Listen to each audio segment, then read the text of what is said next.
Hey there everyone, my name is Jakejames Lugo, and welcome to the channel, where you'll find some of the most fair and honest game reviews out here. Hello there. So Star Wars Jedi Survivor, I have it here on PlayStation 5. I've waited for this game for quite a long time, and I finally completed it. There is so much to say about this game. Now, whether you're a Star Wars fan or not, there is a lot to talk about with this, so let's just dive into it and find out, is Jedi Survivor a great sequel? Star Wars Jedi Survivor is the sequel to the first Respawn Entertainment game from 2019, Jedi Fallen Order. The story takes place about 5 years after the previous game, with Jedi Knight Cal Kestis battling the Empire in the aftermath of Order 66. The entire crew of the Mantis has split up, but Cal's battle against the Empire eventually brings him back into contact with Grease, Merrin, and Cere Junda. On top of that, Cal discovers a droid from an entirely different era of the Star Wars timeline, the High Republic, telling him of the Jedi who discovered a new planet called Tanalorr in the far reaches of space. While Cal tries to reach Tanalorr before the Empire, a new threat from the High Republic awakens, the fallen Jedi Dagan Gera. There's definitely a ton more that happens throughout the game's nearly 30-hour main story, but things are definitely a step up in scope and in action within Jedi Survivor. But will Star Wars fans connect with everything going on and experience a fun adventure with Cal Kestis once again? Okay. This is us. This must be the outpost. I guess we finally get to see Grease's cantina. Okay. Come on.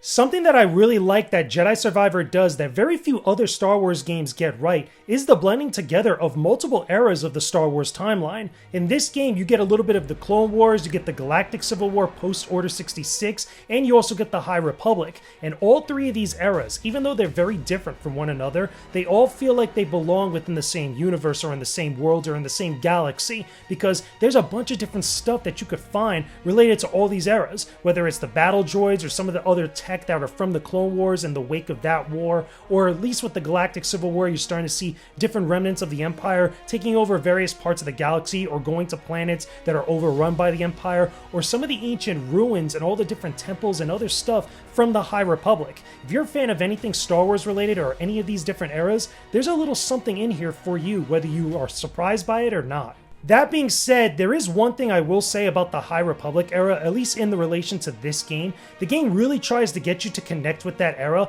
but I feel like there isn't enough to really kind of get into the minutiae or get into the details of why the High Republic was so significant and why certain aspects of that era of Star Wars storytelling was so important to a lot of stuff going on right now within the context of the game. There are the different temples and the different areas that you visit that are related to the High Republic. You get references to different tech from that era. You obviously get a droid that is from directly that era and a character that's from that era as well. However, some of the more finer points of those stories, or at least some of the different things that have happened in that history within the Star Wars galaxy, they don't really get deep into. There is little references here and there, but if you've never read those High Republic books or any of the comic books or anything else related to the High Republic, you're going to be kind of lost because, again, there is so much stuff going on within the Star Wars galaxy across all these different years. The High Republic was like almost 100 to 200 years prior to the start of Episode 1, The Phantom Menace. So, again, you have to really be caught up to really get what exactly is going on within that era.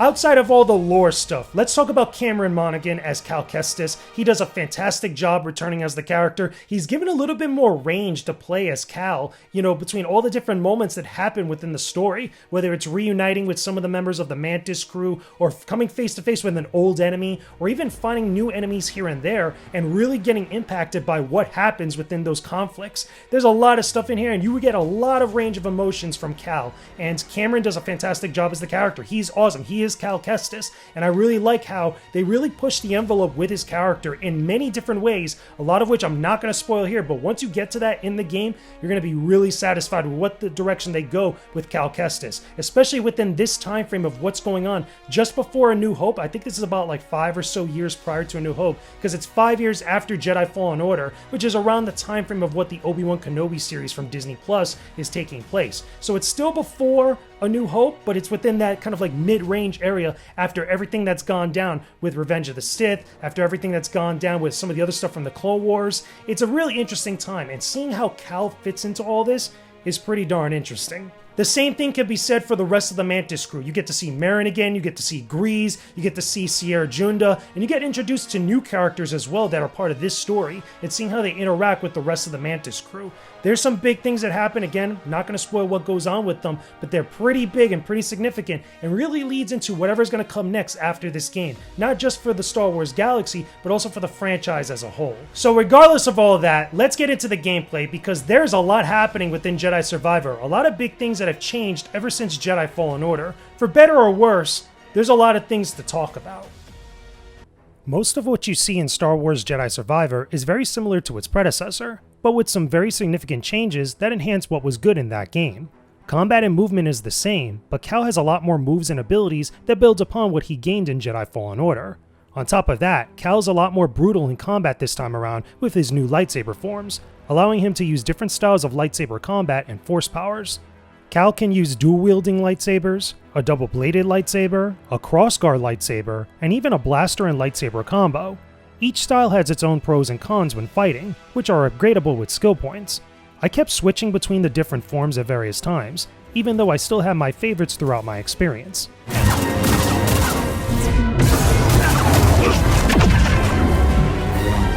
Pathetic. Tantalus is mine, and I will strike down anyone who stands in my way.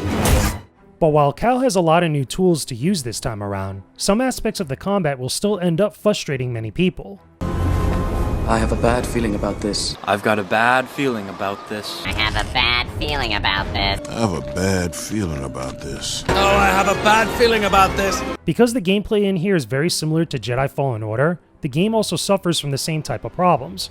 The difficulty spikes are back again in full force. Regardless of what setting you go with, Jedi Survivor will test your patience often with a number of very difficult battles, including a few surprise ones that are very hard to overcome. You'll have to learn different patterns and time your strikes very carefully, otherwise you'll get beaten down over and over again. Many of the difficult fights also suffer from the same control and timing issues that Jedi Fallen Order had, where some of your inputs will feel delayed or dropped at the worst of times. You'll think that you'll be able to dodge an attack, only to get hit for massive damage because you hit a button way too many times and are unable to dodge. This is something that happens constantly, but can be avoided if you're careful with your button inputs. However, that doesn't make the majority of the fights any less frustrating. I don't believe that. And you're sounding like a separatist. So in my experience, I feel like Cal Kestis is a little bit more powerful, or at least feels more powerful, compared to how he felt in Jedi Fallen Order. He gets more different abilities, more attacks, more different options and tools he can use in and out of combat, which is great because there's a level of progression between the two games. However, I still feel like a lot of the conflicts and a lot of the boss fights you're going to get into are really going to be decided both by your reaction time and your ability to recognize patterns from the different enemies you face. There are some fights in here that are super tough, and a lot of it is because the different mix-up of the patterns between the different attacks and the way that enemies react to your movements. Sometimes you'll end up repeating certain boss fights or certain conflicts over and over again, strictly based on that, because they're really tough to recognize, they really mix things up, and they constantly come at you and deal a whole lot of damage. So there was a couple of fights in here that I got super frustrated in, but luckily enough, I was able to attempt it enough times and get over some of the hurdles that the game was throwing at me. And I feel like a lot of you out there are going to experience the same thing, and you're going to get just as frustrated. One thing I will say is that despite all the different abilities you can unlock for Cal Kestis using those skill points, you could also find these perks in various locations by completing different challenges or obstacles and stuff, but I didn't feel like they really were significant enough in my outcomes for the different combat. Like, they weren't impacting my combat abilities or any other stuff that much in comparison to what I felt they should be doing. The thing is that some of these perks like change up things like, how much experience you get from enemies, how much damage you deal to certain types of enemies, or how much damage you receive, but most of those different perks really didn't feel like they were doing anything. I feel like you could have taken that whole section out of the game and there'd be virtually no difference, because really the more impactful, the more significant things are going to be the abilities you unlock through that skill tree for all your different lightsaber styles, for all your different stats like your health and your force meter. That's the stuff that is more significant compared to these perks, because they just were kind of there. I only used one perk throughout my entire experience of the game. Like, I was getting more experience from enemies, which is great, but everything else, I just didn't care for. So out of the gameplay stuff, that is just the combat. There is already so much to deal with that already. But what about the other side of the game, which is probably the more significant change in Jedi Survivor? The exploration, which is really vast and pretty freaking awesome. The biggest change in Jedi Survivor is how much you can explore the areas that you visit. Unlike in Jedi Fallen Order, you could fully explore multiple planets this time around. There's a ton of secrets and new locations to visit within planets like Kobo and Jeddah, with so many things going on in them. You could look into the distance and see enemies patrolling the area, as well as other various events going on that really make these planets appear to be thriving.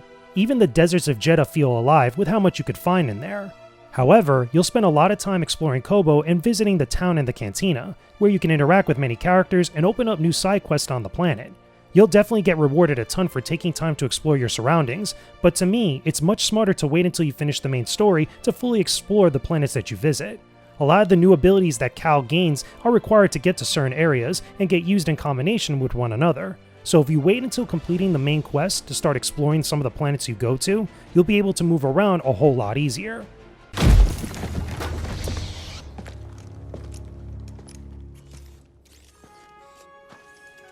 You been watching me?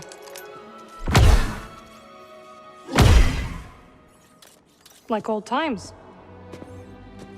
Surprised to see me. I thought they'd send someone a bit more, unfamiliar. I would not be so quick to judge, Cal Kestis. Much has changed since we last saw each other. I can see that. Come. Probably the one thing that's the most significant change in Jedi Survivor for me are the changes to the map, because the map in Jedi Fallen Order was terrible. Myself and many other people that played that game did not like the map. Even though you could get around using it and stuff, it still wasn't as good compared to other games that use a map screen. And in here in Jedi Survivor, there's a lot of changes to make this so much more better, even though there is still a few hiccups here and there. Probably the biggest thing that I still find annoying about this map in this game is that there's no HUD when you're roaming around the worlds and when you're in combat. That is totally fine as far as the immersion is concerned, but when I want a waypoint or if I mark a point on the map, there should be something that appears on the screen so I can at least see where I'm going, or at least get a better sense of the direction that I'm going, not having to stop, open up the map, figure out where exactly I'm at and stuff. I find that to be a little bit annoying and kind of like intrusive when it comes to like actually keeping things moving and keeping the momentum going. Some people might not like that, some people might disagree, and I get it. It's because you want to be immersed in whatever's going on around you in the game, but when it comes time for a game to be a game,